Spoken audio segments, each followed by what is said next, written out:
3 ta 8 darsidan ro'yxatdan o'tishni ko'rsatib o'taman. Ro'yxatdan o'tishga kiramiz. Bu yerda 3 xil usuli bor. Bir bosqishda o'tamiz. Birinchisi mamlakat, ikkinchisi valyuta. Xohlagan valyutangizni o'ynasangiz bo'ladi. Mana bu yerdan qidirib topishingiz mumkin. Biz so'mda o'ynaymiz, shu bois teminmaymiz bu joyga. Keyin bonusni sport uchun olsak bo'ladi. Kazino gambis o'yinlar uchun olsak bo'ladi. Ikkalasidan birini tanlaymiz. Bu yerga bonus olish uchun promo kod kiritamiz. Katta harflar bilan VIB 555. Hamma shu promo kodni kiritib ro'yxatdan o'tsa, sizga qo'shimcha 100% bonus beradi. Ro'yxatdan o'tishga bosamiz.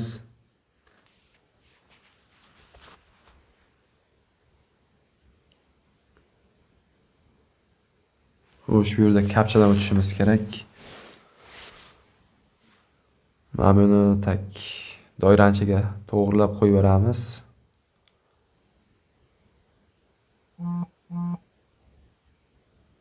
Xo'sh, mana kapchadan o'tib oldik. Buni screenshot qilib qo'yamiz. Login bilan parolni. Bu eng kerakli narsa login bilan parol. Akkauntingizdan mabodo chiqib ketsa, shu login bilan parol terib akkauntingizga kirib olishingiz mumkin. Keyingisi tugmasini bosamiz. Mana akkauntimizga olib o'tdi sirazi va hisob to'ldirishga olib o'tyapti. Hisob to'ldirishdan oldin mana burchakda strelkani bosib nazar qilamiz. Pastda menu degan joyga bosamiz. Bu yerdan shaxsiy ma'lumotlar degan joyga bosamiz.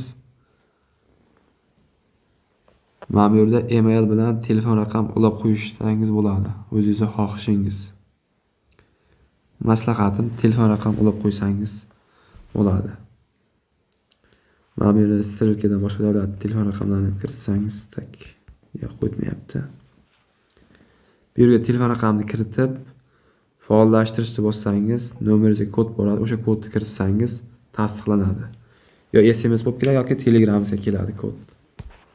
Shunga ham e'tibor beringizlar. Keyin eng kerakli joyi. Mana shaxsiy ma'lumotlar degan joy turibdi. Shuni to'ldirib chiqsangiz, sizga hisob to'ldirish, pul chiqarishda umuman muammoga duch kelmaysiz.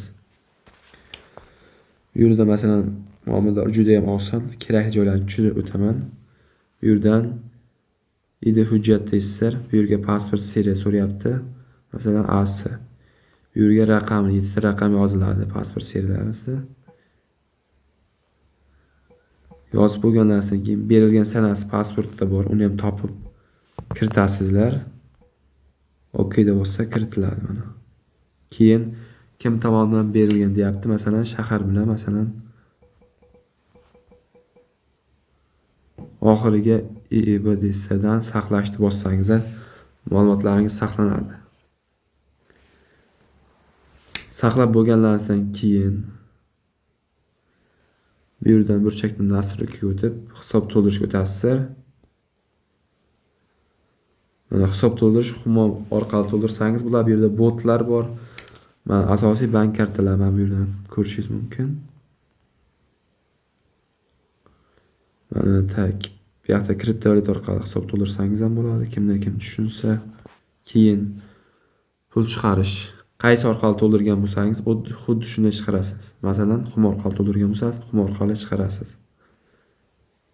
Yoki Uzkart bo'lsa, mana bu orqali chiqarasiz. Visa, Mastercardlar ham bor bu yerda.